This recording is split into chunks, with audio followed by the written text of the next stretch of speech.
Yeah, this is Hiko Simon here from Tokyo. It is good to see you all. Yeah, I've got a few topics tonight. As always, remember that you can @mark Hiko Simon in the topics, and then I will see it. And you can give me questions or topics anytime. If not, I've got a bunch of topics mainly picked out of things that I've tweeted from the week. So follow my Twitter if you want to catch up with these topics generally. And good to see you. So in terms of who's here in the comments, I don't really know why this defaults to top chat instead of live chat. And who misses out if I do top chat? Who gets edited? I don't see that anyone really does. But anyway, good to see Mr. Cordy Chep. Quint Ranked is here. We've got Odie Jr., Steve from Berkeley. Who else we got? We got Davo Hunter. Good to see you, Davo. We've got Sergeant Bilko. Born Ready Indeed. Martin Orlando. Good to see you. We've got the J Vlog. Salutations. Believe in Yourself. Good to see you. Olivia D. And again, remember, as always, if you are in the comments, just say hello. Or if you're watching the video, it's always nice to know who's out there. And to say hello to you all. But otherwise, yes, it is a lovely time of year right now. It's like 15 degrees and dry and sunny. This is the best time of year if you want to come to Japan. This really is the best time of year. Matty, 5:45 a.m. from the Cali gang, and I assume by that you don't mean the Colombian Cali gang, you mean the California people gang, which is very, very early in the morning. So thank you. Wow, that's kind of crazy that you'd be joining live, but thank you for doing that. Yes, indeed, good to see. Where's the Aussie tennis lady? I think by that you mean and oh god, I'm tired and I'm blanking out. Annabelle, not Annabelle. Aussie tennis lady. But anyway, good to see everybody here. And Andrea. Oh god, I'm tired. It's been a long day. That is correct. And Kyrgios. Also an Aussie tennis lady indeed. Kyrgios. But yes, so Andrea Morboy. Where is she? I wonder. I hope that she. Well, it is pretty late in Australia, especially right now, actually, in Melbourne, because they have daylight saving. They're now 2 hours ahead rather than 1 hour ahead, which means it is currently nearly 1 o'clock in the morning. So from that perspective, yeah, I guess this is where it makes sense for you guys to be like. It's the only time it makes sense to be like Queensland, is that it makes the show easier to watch, I suppose. But yes, indeed. Let's dive into the topics, and we've got endless stuff, but remember, you can always set the topics yourselves. You can ask me anything, but let's jump in. So first thing is just today, actually, there's been some news. Quentin Rankin talking about Hong Kong, and we can talk about Hong Kong as well. In fact, actually, maybe before I jump into this topic, I did notice that they let the Chinese PRC troops in Hong Kong leave the barracks for the first time today, ostensibly to clean up the streets after protest preparations or post-protest, where there are bricks and so on everywhere and barricades. They had them just in shorts and t-shirts, not carrying weapons or in full uniform, but they were uniformed. They were Chinese troops, and they were on the streets basically cleaning up after protests. And I think it sent a pretty clear message once again that they're not going to wait to 2047 to start acting more proactively, of course. In Hong Kong, the universities are closing down. I would say that, it's probably Mr. Cordy Chap. Well, it is understandable. I did not hear the news about a police officer being shot with an arrow, but it doesn't seem to be going in a good direction. But one way or another, this is where I think people in Hong Kong who have the ability to leave the country, who have British passports or dual passports, I don't see how it's going to get better unless China itself changes, and I don't see that they're going to be able to affect that from there. So yeah, it's and this is of course the thing for hey Waito-san, good to see you, and Ernest Madman Munch, good to see you. You're a real man, by the way. I'm glad to hear that. Good on you. Congratulations. I wonder. When you're a single party government, you can take your time with these things, and they're clearly always playing a long game with this sort of thing.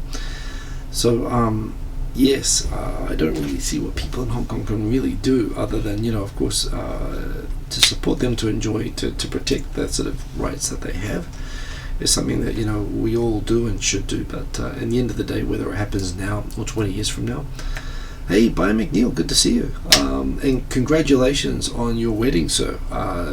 Big congrats to Brian McNeil. Saw the announcement, I think it was this week, right, that you became a married man. Good. As a fellow member of the club, congratulations with that. But yes, awesome. I'm glad to see things going well for you. So, yes, indeed. Into the first topic that we have, the elected leader of the American nation apparently set forward his demands in defense talks with Korea and Japan today, that he wants Tokyo, which already pays more than any other country. I think maybe recently Saudi Arabia actually beat Japan, but until recently Japan's been the number one country in the world for paying for the bases that the US keeps on Japanese soil, which of course have been here since the end of World War II. America built the bases here and they made Japan pay for it, but they want Japan to pay 5 times more for those bases. And that seems, I suppose if you look at it from the perspective that the US military are, guns for hire, and they're here to do whatever Japan wants, and they're like the A-team. You sort of pay the money and you get them to help, soldiers of fortune, running around the world, getting their own citizens killed for the sake of other governments, running for the highest bidder. Well, then it makes complete sense. Charge away. Hey, Carlos Diamante, good to see you.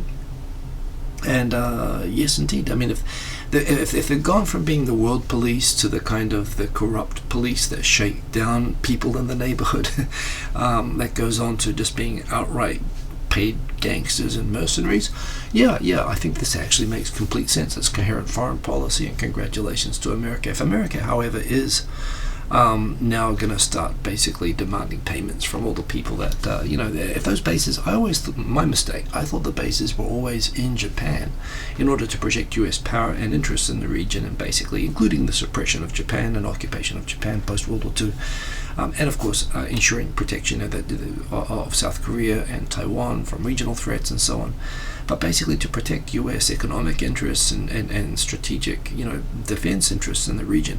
But it turns out it was a big mistake. No, they're just here for money. They're here to try to shake down their allies and make money. And if that's the case, well, Japan, has the 4th biggest military budget in the world. It doesn't actually need to spend all that much. So really, if Japan is now paying for its own defense to Japan, to the United States, and the latest number, by the way, from the Japan Times I heard was quintuple, but yes, 4 or 5 times. Well, it's pretty easy. All that Japan has to do is shut down 3/4 of the bases in Japan. Just figure out where they most want the Americans to be. It doesn't matter where the Americans want to be. Just put them where Japan wants them, which is close to the Senkaku Islands and Okinawa, and close to the maybe even ask them to go and take back those islands that Russia took in Hokkaido. And you can close down all the other bases. It's great. I mean, why would you need a huge air base in Tokyo or a naval base, in Yokosuka? Why would Japan pay for those? Those are just for America. So close those down. Tokyo gets a 3rd international airport, which means the air tickets will be cheaper and there'll be more flights in and out of Tokyo, which will be awesome. Kind of sucks for Okinawa, but it kind of sucks for Okinawa is just in a bad place. But it's kind of cool. Japan can figure out they can just close 3/4 of the American bases, send everybody home, and Japan gets the same amount of defense that it gets right now. I think that's a good plan, and I would like to thank the American president for basically giving up on trying to project US power in the region and just realizing that they can be cut-price mercenaries. Go A-team. Now, I'm saying this partly, obviously, sarcastically. Japan must give the US all their donuts, Quinn Ragged. Well, that could be part of that. Maybe the payment will be made in donuts. Who knows? It could be paid in all sorts of ways. Now, on this, of course, I was saying this partly with cynical sarcasm online. Remember, the purpose of those US bases, they're not here as a favor to Japan. I mean, it's worked out okay.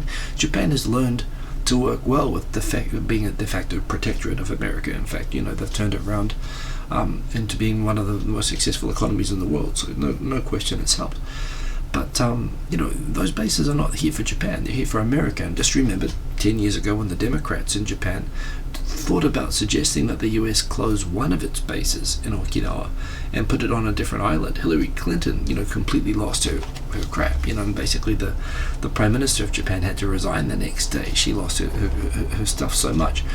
So, at least until recently, the idea is that then those bases are not charity. They're not mercenaries. They're not here in Saudi Arabia. Maybe they are. That's how it looks lately. But, in Japan, it's beneficial to Japan, but they're not here for Japan's benefit. Japan has a large defense capability. They're here for America's interest. But if America wants to basically prostitute out its soldiers, if it wants to put them up as mercenaries, guns for hire or whatever, then that's a change of policy.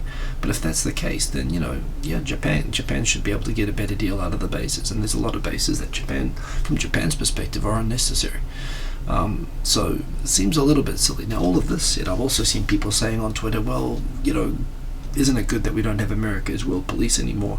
A lot of Americans were against that in the first place and always have been. And this is actually a really interesting point. Now, I'm not American. My father was in the New Zealand military, which was an ally of the US military, particularly before the whole nuclear weapons thing in the 80s. But my father was actually super pro-American military. And, I myself, I recognize the good that, it's easy to point out. It's easy to become a Noam Chomsky and point out all of the Henry Kissinger, the South American coup d'etats, and all the horrible things that America has done, in the world. But at the same time, overall, remember, America's intervention was responsible for the defeat of Germany, both in World War I and World War II. Wouldn't have happened without them. And all the things all the positives that stemmed from the defeat of both Imperial Japan and Imperial Germany. It restrained the Soviet Union, and let's face it, the Cold War, the expansion of communism, proved to be a pretty bad thing for all the countries that it happened to, and that most of those countries ended up wanting to give up those systems. And it was, the US prevented it from spreading further. So for a long time, US playing world police, for all the good and bad of it all, on balance, you could say that the countries that enjoyed US, were allied with the US and shared those values and interests, ended up doing better. You could say that the people were objectively better off. So look, from my perspective, I am for America being world police. I actually thought it was great when the US intervened in Somalia. I think if they hadn't intervened in the Balkans, they didn't, it was mixed over there, and there were massacres like in Srebrenica, but we all know that it would have been wholesale genocide in Croatia and Serbia had it not been for US airstrikes. So when Clinton was was doing the America's World Police thing, which a lot of people said they didn't want, well, I was actually okay with that. And it was funny because George W. Bush got elected saying he didn't want America to be world police. And ironic, what happened with him was he didn't change his mind per se when America was attacked in the 9/11 attacks. Rather than be really world police, he really just kind of used that, or Cheney used that as an excuse to go and, bomb Iraq again and go and invade Afghanistan.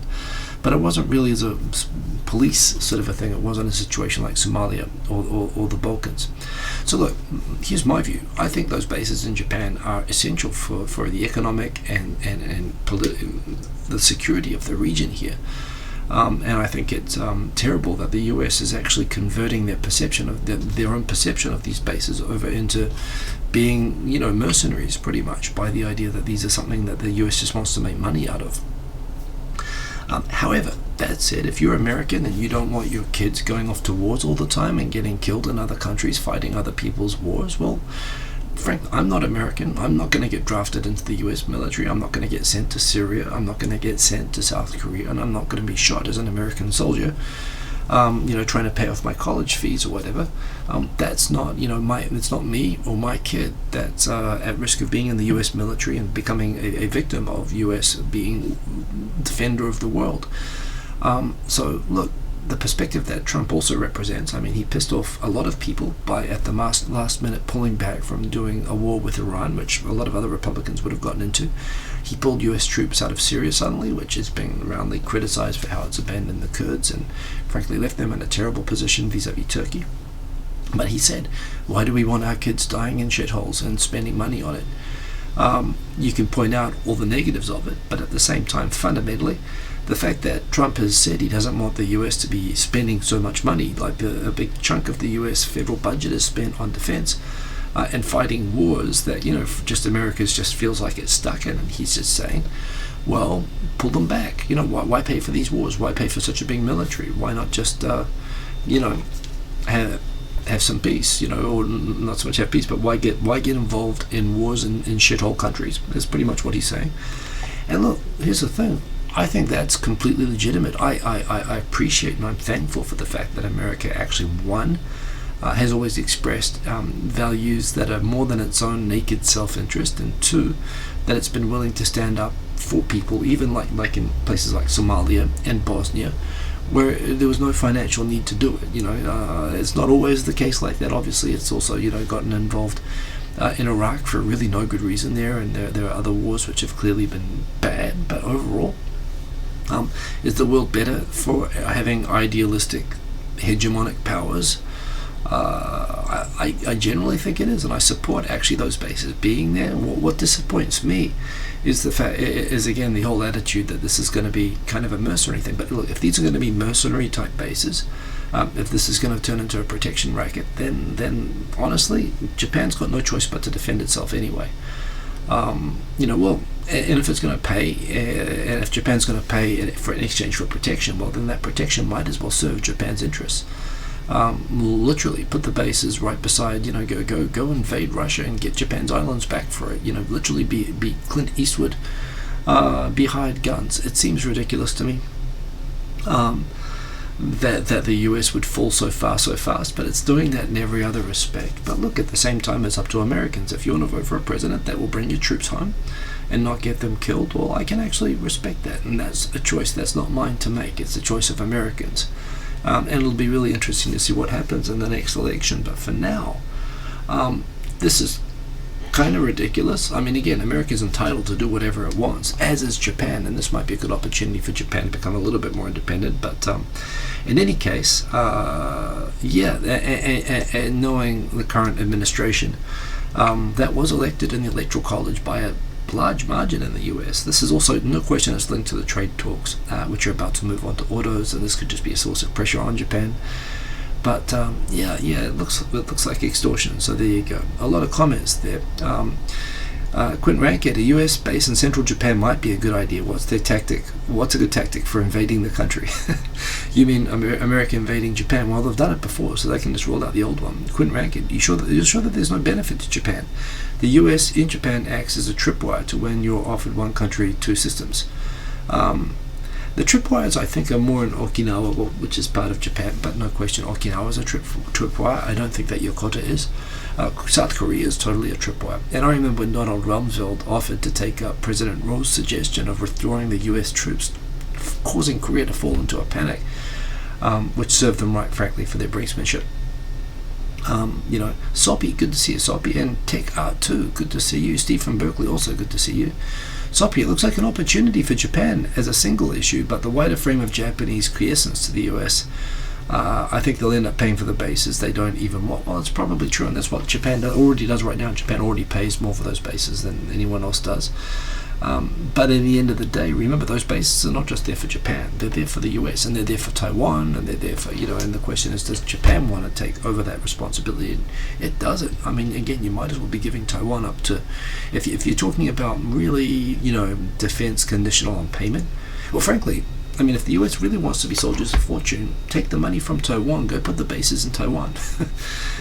See how that goes. I mean, Japan is a safe place to put bases where you can't put them in Taiwan, but we'll see. Again, now that they're charging money for it, there will come a point where Japan is going to say one day, hey, you know what, we're still friends, but we can take care of this one ourselves. And then America's going to have to say, well, does America really sincerely mean that that Japan has a choice with those bases or not? Quint Rankett, it's more that we've had it with saving the world and getting the blame for everything bad in the world. Pax Americana is over. Well, that's some truth there, and I respect that, Quint Rankett, but that is exactly what Trump is espousing, and that's what got Trump elected. That's Trump foreign policy right there. And you know what? The idea that America, like, to me it's a little bit sad that America decides to become like a China or like a Russia that says, hey, we're just going to spend money where it matters to us and not get our people killed or be stupid anymore. I get that, but look, I'm someone who actually appreciates Pax Americana. I honestly do, and I find it disappointing, but at the same time, it's up to Americans. Americans are under no obligation. It's actually an amazingly good thing that America's sort of done, I think, that they adopt all this extra responsibility. But yeah, certainly if Pax Americana is over. And remember, the Americans didn't want to fight in World War One. They didn't join until 1918. They did not want to get into World War Two. In fact, Roosevelt, was it Roosevelt? He had to trick pretty much. They were trying to figure out a pretext to justify a public that didn't want to get involved in World War Two, for America to get involved in World War II. Vietnam was set up as well. The leaders of America have always known that Americans don't want to get into wars. It's been the leaders of America that's wanted to get into wars and save the rest of the world, because they've recognized the broader economic and geopolitical interests of it. But Americans haven't wanted to, and in a way, the current president is just expressing what a lot of Americans think. They don't want to get into other people's wars. Couldn't rank it. Not going to war with Russia. Our last invasion of Siberia didn't go well. Well, but if Japan's paying good money for it, you got to step up, and all of that. That's right. So anyway, can't put bases in Taiwan. China would go berserk. Well, if you're paying money for them, China has at times claimed that Okinawa, as a former tribute-paying kingdom, was itself part of China, just the same as Taiwan. So who knows? Anyway. Next story, moving right along. What is that? That is a commercial that they put into my magazine. I saw The Mandalorian. I can't say how I saw The Mandalorian because it's not available in Japan, but I went to America, shall we say. I saw the first 2 episodes of The Mandalorian. In fact, I totally misspelled it. Now I see there. It's The Mandalorian, not The Mandorian. That sounds like a hotel name. That was so good. Look, I've seen every spin-off of Star Wars. I haven't just seen episodes 4, 5, 6... 1, 2, 3, 7, 8, 9. 7, 8, 9 isn't out yet. I've seen the Caravan of Courage. I've seen the 2 Ewok spin-offs. In fact, I think there were more of them. I've seen the cartoon series from the 90s. I've seen the Christmas special a bunch of times. I've seen every Star Wars spin-off. And the only good part of the Christmas special was indeed the animated featurette showing Boba Fett. And this was before Boba Fett was actually, I think he was, now wait a minute, was he, I don't think he was actually shown in Star Wars until in The Empire Strikes Back.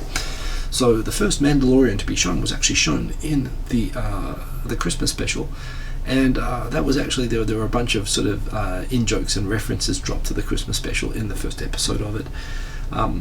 Of all of the spin-offs I've seen so far, including Solo and Rogue One, I loved Rogue One. The story was a little bit, the story was actually pretty good, I think, when I think about how it ended. But to me, that was the best one. But that said, and Solo could have been good, but it sucked because it tried to be too much. It tried to do too much. It felt rushed. It felt like it was trying to crowd please too much. It was just not, the story wasn't well put together. Frankly, they could have just slow burned it some more. And I think what they've done with The Mandalorian, the slow pacing of the story, the hat tips to subtle aspects of the Star Wars universe that are all there, but not trying to put every character, not trying to do every sort of thing right away. The fact they're doing it slow, and the fact that they're putting together already a world that feels different but coherent. I really didn't like Disney. Well, I wondered what would happen with Disney taking it all over. I thought first Disney, they've got all these resources and it'd be great, if they could do a good Obi-Wan story, if they could do a good Han Solo story, and I saw what they did and I thought maybe they screwed it up. But with The Mandalorian, I think Disney might have this right. Geez, I've been really impressed. I don't know about you guys. OD Jr. watched Star Wars Rebels. I've only seen 1 or 2 episodes. I haven't seen it long enough to get into it, but you think you recommend it? I'll be up for that. But look, I would say that The Mandalorian is the best done Star Wars spin-off live action thing that I've seen. Granted, it's a TV series, it's not a movie, and of the movies, Rogue One is the best spin-off movie. But hat tip to Ra's al Ghul for putting me onto it, and I'm really impressed with that. Anyway, that was really, really good. Yeah, there's a big debate going on the internet, and I saw this in Japanese as well on the Itai news site. A whole bunch of people debating about how with ramen it's okay to slurp noodles, but you mustn't. You always have this thing: if you grab too many noodles and you slurp them up, your mouth will get full at some point. And the idea is that you're only supposed to pick up enough noodles that you can slurp up and be able to swallow. You shouldn't take more than you can fit in your mouth, because then you have to bite them, which means you bite them and you put it back into the bowl. And there are some ramen aficionados on the Japanese internet talking about how they find it disgusting. They can't watch when people are slurping up their noodles, but then they stop halfway through and they bite and they put it back in the bowl. To all of those people, and if there are anyone here in the comments that also find this behavior disgusting of chewing and putting noodles back into the ramen bowl in the middle of eating them rather than slurping them all the way up, my message is screw you. Screw you and your families. I don't care. I do this. No, I mean seriously, you're slurping noodles. Who are you to lecture on manners in the first place? And it's going back into a bowl that you're going to drink anyway. It's fully under control if you're holding them. I like to slurp up. I like to I'll grab as many noodles as I can. I'll slurp them up. And when my mouth is full, when I decide it's time, I will bite. I'll put them back into the soup. I'll get my spoon again and we'll go for it again. But no, I'm sorry. Screw all of you who find that bad manners. I mean, if you eat with if I ever meet someone who actually tells me that, I swear to God, I'm going to get a knife and fork and just go to town with that, just to show you how bad it can get and why you should just stop right where you are while you're behind. Thank you, Quinn Rankid. Your approval is noted. This is kind of, I know this is part of a comedy skit, but I know that it's come up a few times before, and it kind of irritates me, so I'm just going to put it on here as well. A Japanese B-style is racist, and again, this is the thing about the appropriation question. I find the whole idea of, I kind of get there is a model case. Oh, and by McNeil, if you're still here in the comments, I invite you to come on and call me out as wrong on this, and maybe you can help me out with this. So look, I get inappropriate appropriation. Oh God, this is already going to be, I've just realized the problem with this whole thing already, but okay, I'm going to keep charging forward even though I might be heading into hell with this. The idea of stealing someone's culture ignorantly and mocking it, for example, for the purpose of ridiculing and belittling it. For example, in New Zealand, the idea of white people taking, hey, Ra's al Ghul, I just shouted you up before when I was talking about how great The Mandalorian was, thank you, sir. But coming back, so if you're taking, in New Zealand for example, when you had English white colonial people putting on grass skirts and making fun of Maori, for example, when you are taking culture for the purpose of putting it below you, I get it. Hey, Travis Moore, good to see you. At the same time, I also get in America as well, associated with slavery, how white people would do blackface and how they would imitate, black music and whatever in a way that was putting it down and basically trying to reinforce their own sense of superiority over the cultures that they would do. I get it, racist imitation, appropriation as a kind of, or worse, still taking their good things and then trying to take credit for it. For example, taking jazz and saying that jazz was white music. I don't know who invented jazz actually, although it's associated obviously with its roots or all the things, they're complex. But the idea of white people doing, claiming hip hop or whatever. I mean, well, one, the idea that races and cultures own things, I have a serious problem with. And when you tie it with race, you're talking about also things like, for example, the power relationship between the people involved. But again, this changes all over the world. A lot of the people who run the hip-hop shops in places like Ueno, for example, are Ghanaians and Nigerians. They're not from America. They're black. They look racially, they're ethnically and genetically similar to people who are doing rap in America. But culturally, they're from countries that's not American culture. So, when Japanese people who love and appreciate and want to live a whole lifestyle around the image of the culture of this music that they love, who are into hip-hop culture from the US, when they imitate the music and the fashion styles and whatever out of love and appreciation for the culture, is that, again, we know for a fact when people get hairstyles, for example, where they are perming in order to get extra curly hair, for example, as is common when they go to tanning salons to try to darken their skin and wear hip-hop clothing. There are people who feel like that is stealing their culture. If it's not mocking or belittling it, which it's obviously not in this case, it's still stealing their culture, and that this is something that belongs to black people, that other races should not take without permission. And again, as a middle-aged, bald white man, maybe I'm the last person that is allowed to express an opinion on this, but for what it's worth, I'll express it. People should be celebrating the fact that you have cultures that people want to expand and borrow. I mean, the idea that you can claim through, and remember, race itself is a social construct. The definition of race is so difficult. People assume it's easy because when we live in places, races are sort of absolute concepts. But if you travel between different places, you realize that it changes, and it's a social concept, right? We all come from Africa, at some sort of point. So there we go. And Bo's getting to the point about power. So if you're a member of a privileged majority using a culture, especially a marginalized minority, it's problematic. So coming to the specific case of Japanese people who love hip-hop culture, who are adopting it for themselves, are they in a position? I suppose they are in the majority in Japan, but they're adopting a foreign culture. And this is just like people who learn and admire Japanese culture. Like, for example, I mean, Japanese are a minority in America and Europe, yet does that mean that people who love anime and adopt, Japanese fashion styles, the K-pop fans, in America, and obviously K-pop is deliberately trying to market and sell its culture and spread its culture deliberately, so obviously there's a desire to share the culture. Koreans are a minority, obviously, in, outside of Korea. Is it appropriation to appropriate a culture when they are asking you to appropriate it?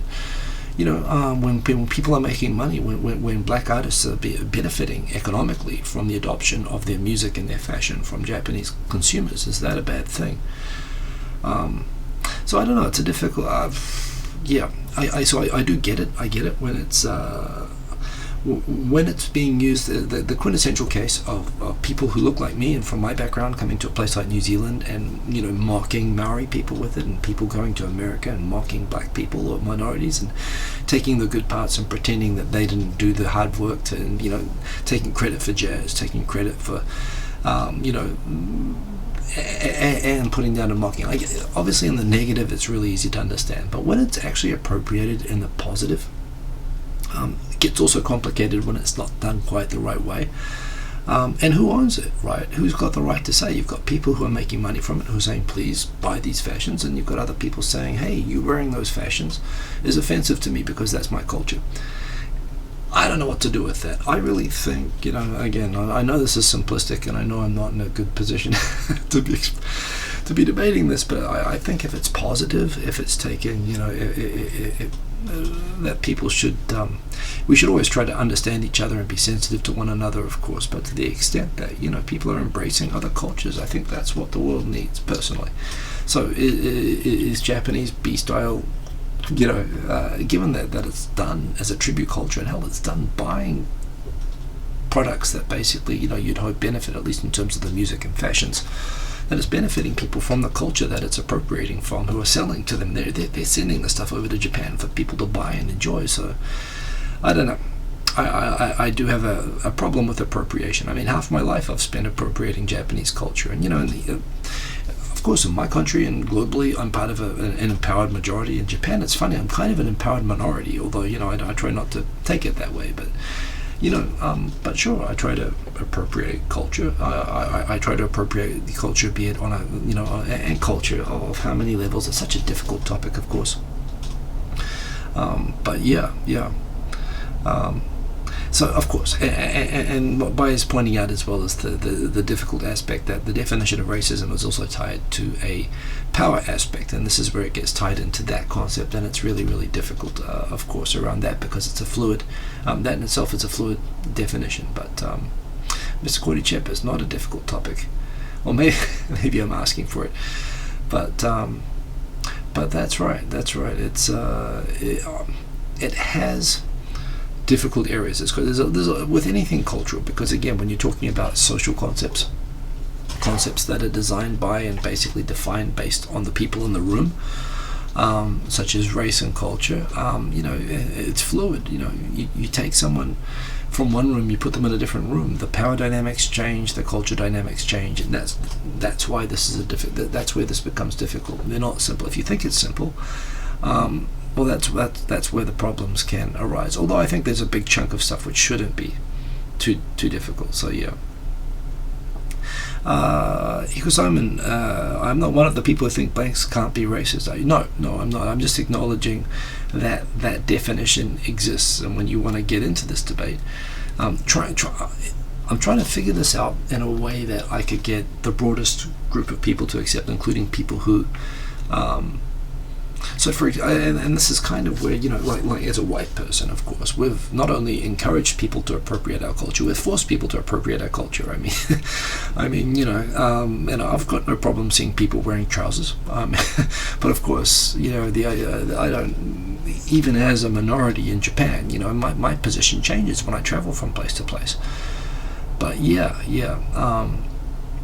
the point is that these things are not absolutes. I find them really interesting. I do find them really interesting. But here's the thing. I think in general, positive, and well-intentioned appropriation is a good thing, and the world needs more of it, actually, and not just of, imposing cultures, and not just powerful cultures. But I think respecting and embracing minority cultures is, and taking the good things from each other's cultures is actually how we get rid of these sorts of stupid barriers that culture and race and thinking and so on impose. That's my view. And I think that these people, even if I think at times they look a little bit silly and that they're going a little bit too far and they get used in comedy skits like this, hell, power to them. That's like, if they're being assholes about it, to me, I'm more worried about assholes than I'm worried about, the power relationships, although of course that's important as well. So yes.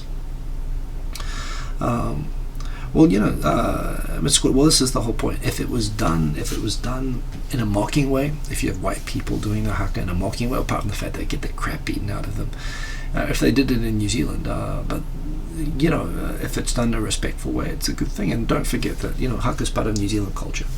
And you're talking about white people.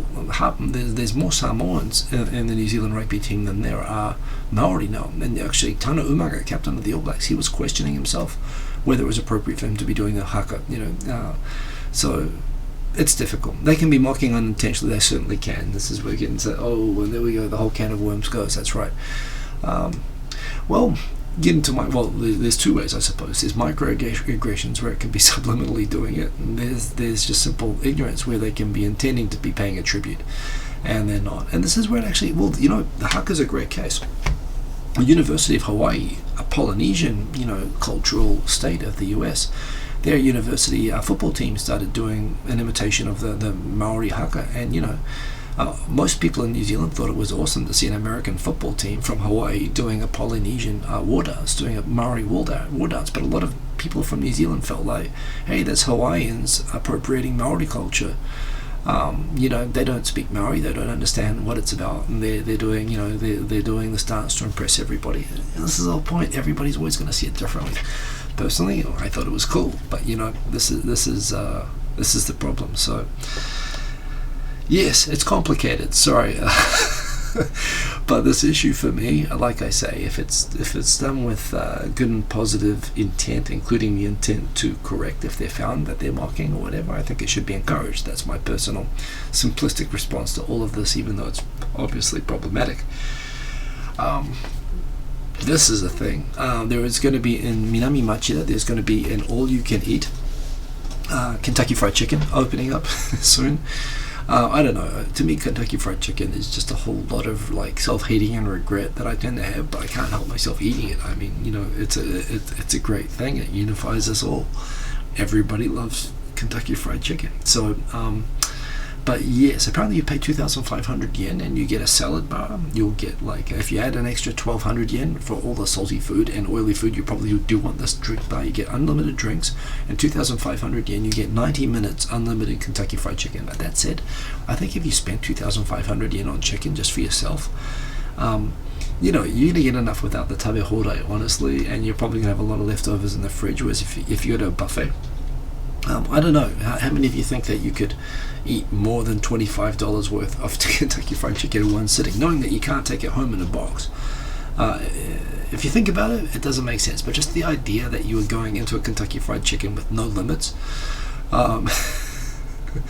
well, I guess I can call it Kentucky Fried Chicken, and it's now KFC specifically because apparently they don't want people saying fried chicken, and I guess from a cultural appropriation perspective, maybe not Kentucky either. Hell, is it appropriation if someone in Ohio eats Kentucky Fried Chicken? Who knows?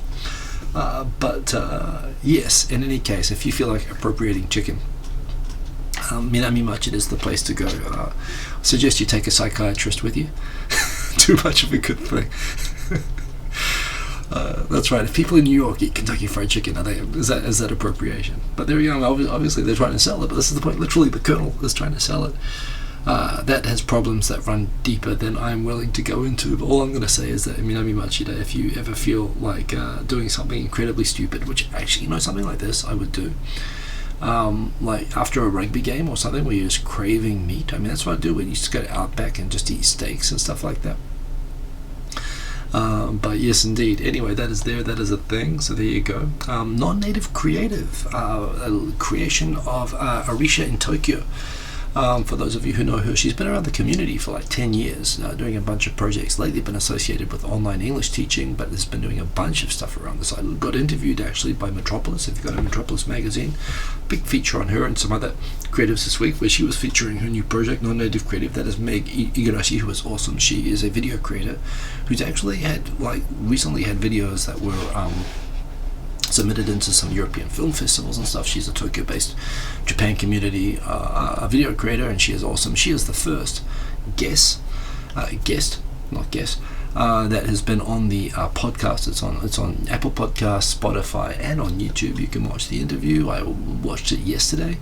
Meg is awesome. I actually know some of her stuff, but she also gave some great tips on other great people who were Hey Goodnight by who were some great people to follow. It was a good thing. You might want to watch the series, if not for all the other awesome people that she is going to be introducing on this Non-Native Creative podcast series. I'm going to be featuring, I think, in mid-December, including me. So yeah, it's good. Also, I think it's a really worthwhile project. She is basically going around finding creators who are living outside of their home countries, predominantly in Japan, but not just in Japan. DJs, artists, creators of different sorts, and asking them about how being creative away from your home country works and how you find that. And yes, indeed. It was a good first interview. It's actually a fun series. It's good to see actually Arisha in Tokyo making something sort of in a context of this community where she's sort of around, but you don't see, she doesn't post so much stuff of her own like this. But this is something that I know a lot of work and preparation has gone into. The first episode was awesome. It's worth watching. If you like this sort of thing, you'd like that sort of thing. I'm going to be in it anyway, so go and subscribe to Non-Native Creative and go and check out the first interview there. So that's pretty cool. Small thing, but the working revolution in Tokyo, there are now over 50% of Japanese companies offer telecommuting. It's actually pretty common everywhere now that you can work from home if you'd like to. They have virtual desktop software from all sorts of different companies, but now being provided that people, especially for things like working mums and people with hours where they need to work at night or on the weekend or so on, you can actually, I do it myself. I don't. My company offers it, and I don't use it a lot. I like to be in the place where I'm working with people, but it certainly is becoming very common in Japanese companies to do this. It allows things like remote working to be part of a company, even if you're living like in rural parts of Japan, which the government's trying to encourage, as well as places like Okinawa. So that's a good thing. This is coming back to the base debate in the beginning. The other half of this is that South Korea, which this is tonight. I'm violating my KT rule of not talking about Trump or Korea, just because I don't want to talk about aggravating things. But just coming into it, since I've broken the rule already, let's talk quickly about South Korea. South Korea decided to tear up the three-way intelligence sharing treaty between America, Japan, and South Korea in retaliation for Japan ending Korea's status as the only Asian country that is whitelisted for the export of dual-use semiconductor materials that can be used for nuclear weapons and military purposes. Japan used to allow exports of these products to Japan, to South Korea, without the need for those companies to go through a security review, which they would go through if they have to send them to semiconductor manufacturers in Taiwan or Malaysia or Indonesia or China or other places. South Korea is the only country which got a pass from having to go through that process, or at least companies from South Korea, because it was whitelisted along with 20 other mainly OECD countries. However, when it turned out that South Korea had lost like 70% of the records of where those chemicals ended up, at the same time as Japan was also having a diplomatic dispute with South Korea about the fact that South Korean courts had started to award damages to war laborers who had not been compensated for their labor for the Japanese war machine during World War II, and Korean courts for the first time allowed damages to be confiscated from Japanese companies operating in South Korea that were linked to companies that had provided war production for Japan during World War II. At that time, that Japan said that was violating the diplomatic relations treaty between South Korea and Japan in 1965, where Japan paid $500 million compensation covering all of those claims to South Korea, which South Korea never paid to any of the victims. They just built it all into roads and infrastructure and never told them that they got a settlement. So they went to the court, they got a settlement. When the courts basically made this finding, which the South Korean government allowed to stand, which Japan thinks violated that treaty. At the same time, Japan was having a problem with South Korean exports. Japan put in these export controls where they basically meant that South Korea is treated like everybody else in Asia, which upset South Korea so much that they tore up a defense intelligence treaty. This week they came back, South Korea came back and said, hey, listen, the treaty runs out next week, and we really want you to just give up on punishing us for losing all of those nuclear weapons programs, silicon wafer related chemicals, and just back down so that we can be seen to win, and then we don't have to look bad to America for tearing up the intelligence treaty. To which Japan said, yeah, we'll think about that. So basically, South Korea is trying to, extort. They're trying to up the ante to extort Japan into conceding in order to save this treaty and make it look like it's Japan's fault, not their fault for the stupid thing that they're doing to themselves. Which is stupid. So good luck with that, Korea. Japan's not going to do anything, but they're looking to make it look like it's Japan's fault that it's happening, so that they don't look so bad to America. And make no question, this is linked to America doing two things. One, threatening to increase the cost of bases on Japan, like Japan, play nice with South Korea. And to South Korea, they cancelled yesterday the planned December exercises for preparing, basically where they do war exercises, preparing for defending South Korea against North Korean invasion. And they said to South Korea, hey, you know what, North Korea doesn't like those exercises, we're just going to cancel them.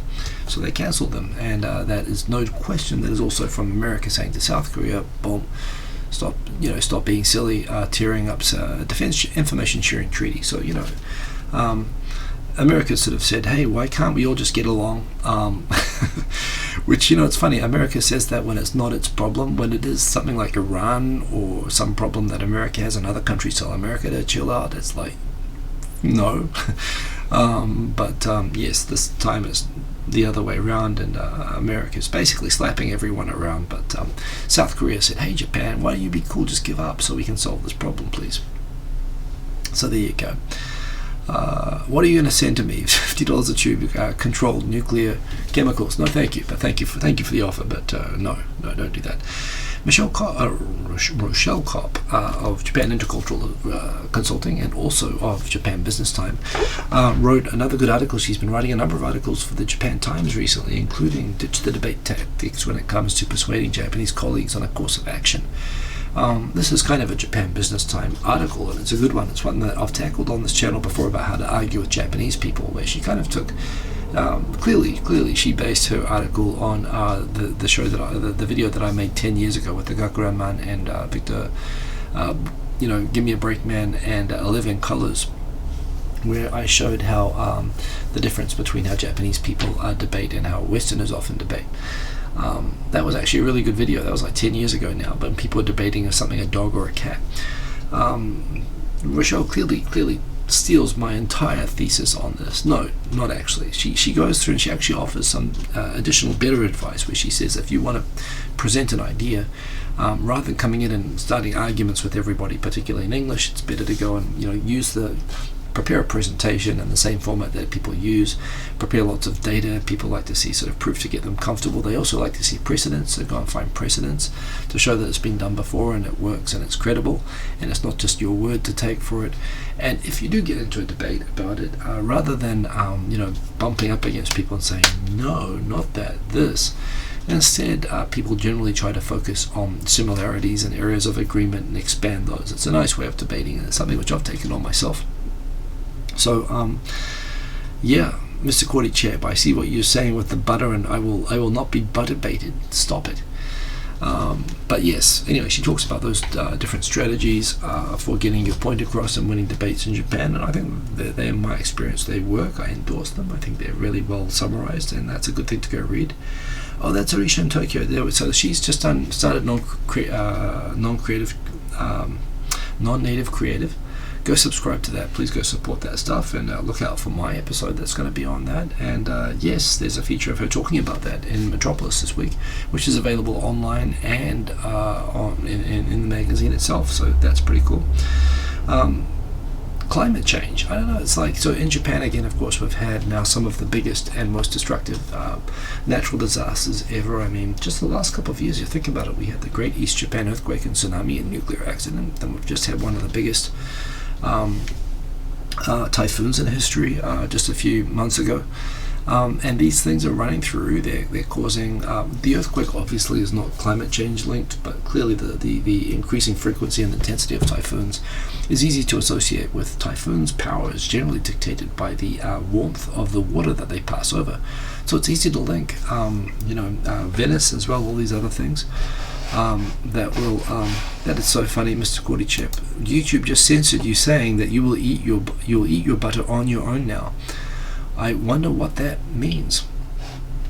I don't know, but yes. But the point being that obviously even one temperature warmer is going to transfer into rainfall and typhoons and processes that are associated with water, with ocean temperature. And these things all connect in the end into storms, into damage, into repair costs, into insurance premiums. I used to work at an insurance company, and we were actually very, very involved in trying to lobby for policies that would mitigate climate change, and from the perspective of that for insurance companies, the idea of more destructive storms and whatever is actually something that's really bad and endangering their existence, given that their whole insurance premium structure is based on assumptions of climate change not happening. And this is why actually when climate change was realized in the 1990s, like when the consensus became completely firm that there's something has to be done about this, it was actually insurance companies that were among the strongest lobbyists for climate change action. It's interesting to me actually that this is now happening at seemingly less. I mean, the fact that governments have just given up on this, it means that either they've decided to ignore the insurance companies, or more likely the insurance companies have just started to price it in. They're just accepting that it's going to happen, and insurance is just getting more expensive and people are just going to pay for it. So these companies won't go under. In fact, if anything, the fact that these storms are happening more often means that people are probably paying for insurance more because they have to. They realize that now they need to.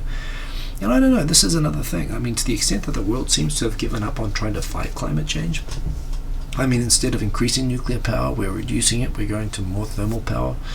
Renewable energy, in terms of wind power and solar power is not enough, and it's not stable enough to replace, for entire large country grids. If it's not offset by large power sources, other power sources like dams and nuclear power, you can't power whole grids just with that. And the advanced technology needed for grids that can handle more intermittent sources is just not there. No one wants to invest in power lines. It's not sexy to invest in. So everyone's just kind of given up, and in the end of the day, this is an interesting aspect of it. I find it worrying and disturbing that in an information age, where we have more information than ever about what's happening to the climate, we seem less able to deal with it now than when the internet was brand new, which is really weird in a way, but it kind of makes sense that given how short the information cycle has become, that we can't seem to focus on long-term issues anymore, and this bothers me. But I find it interesting that the insurance companies themselves have also, I don't know, I haven't been working in insurance companies, of course, now since 2006, so 13 years, anything could have changed, but I do wonder if this is part of them just adapting, and if we're all just going to be living in domes in cities and not living out in remote towns anymore, and this is just basically if insurance is just going to drive people to live in a world that's going to be higher sea levels and more damage prone. Because that's what happens when you give up. It's going to be the insurance companies that are going to drive it. They're just not going to give insurance to people in areas that are going to get wiped out. You're only going to get it if they're going to incentivize you to live in areas and in ways that are going to limit damage. And if you're going to shift from focusing on policy to just focusing on pure defending yourself, I don't know. I wonder if that's happening. It's an interesting thing. Anyway, someone here asks, is it possible for 15 yen a month to live in Tokyo? On Terori, 15 yen a month, that's how I lived for my first job. I mean, I think I got, what did I get? I got, my first job I had like 5 million yen, but that was based on having 4 months worth of pay as bonuses. So it's basically if you take 5 million divided by 16, that's how much I was getting each month. I think 5 million divided by 16, someone do the math. In fact, I'll do the math right now. I'm kind of curious myself. 5 million divided by 16 is, okay, so that's 312,000 a month, but with taxes and with pension and so on. You know what? It always ended up that what I was getting each month was less than Nijima. I was getting probably, some months I was getting like Jurokuman, I was getting 160,000. So look, I was living out in Kashiwa in a 60,000 yen apartment. I was my train travel was covered by work, but on the weekend I would go out, so I couldn't do everything that I wanted to do, but I could get by without saving money on that kind of money. So is it possible? Yes, but if you're living in central Tokyo, it's really hard to find rent like below 90,000 yen. And you think about food, power, gas, all the other train travel, the cost of drinks if you want to go out, and how much you go out. Yeah, you can totally survive on that, but as that says, it depends on what sort of life you want. You can totally live on it. But obviously, the more, especially in Tokyo, the more money you earn, the more you can do, and there's no limit to how much you can enjoy. But yes. So Quinn Rankin, sorry, the reason I say 16 months is because 4 months of my pay was paid as bonuses. So what that meant was that I was paid that much, but twice a year I'd get 600,000 yen twice a year as bonuses, which was pretty good. So I mean that I was saving money, but in terms of what I was getting to live on each month, all my savings was from my bonuses. It wasn't from saving month to month. So that's what happens in most large Japanese companies, is they pay 4-month bonus structures. So yeah, Dread Universe Mega Cities, I think that is definitely the way that we are going to go. The US saying, why can't we be friends? Which is fine if you're not talking about Iran. And that's it for this week. That's all that I've got. That is an hour up. I thought I would have spare time. I have the iPad nearby. I was going to make a tune, but I'm not going to tonight because I'm tired. I'm going to get some sleep. I hope that you're all well. That's right. That, by the way, welcome to Peach Trees. That particular Dredd, the updated Judge Dredd movie. That is such a good movie. That is such a great movie.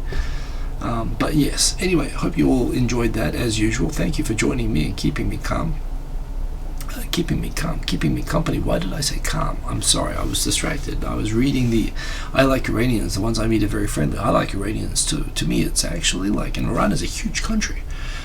So it is a shame to me actually that, we aren't all friends actually, like with Iran and with everybody else actually. So yes, make that your theme for this week. Be friends. Remember, you can always follow me on Twitter. If you want to keep up with all of this, you can interact with me anytime. I'll be back here next week. Remember to keep checking out Non-Native Creative. Go subscribe to it. I'll tweet out a link after this, and I'll put a link in the video description. Because we recorded a really fun interview, and it looks like it's a really cool series, and go show it some support. Not many people are subscribed to it yet, so I'd love if you guys could go give some love to that. And yes, believe in yourself. You've misplaced your Echo Dot. You've got no idea where it is. Well, shout out its name. It'll probably respond. Random question, says Waito-san. Shoot, give me your random question. I'm here. Last chance coming up. Remember to like. That's right. Remember to like if you liked. Was that after the fact? Waito-san, do you have a question, or have you asked a random question? Sadly, the salary is pretty common for a lot of full-time workers I know here. Wait till sun. I realize there's a 30-second lag, so I'm just going to say wait till sun, wait till sun, wait till sun. You're saying 99, but you just said random questions, so I was assuming you have a question, but if not, we're just going to wrap it up. And you know what? What was the name of the movie? I don't know what the name of the movie was. What movie are you talking about? I guess that's not for me, so... Okay, well, I'm going to wrap up the show. Thanks for keeping me company. See you again next week. Same bad time, same bad channel. Will be awesome, and catch you all later. Boom. Peace. Boom. End stream.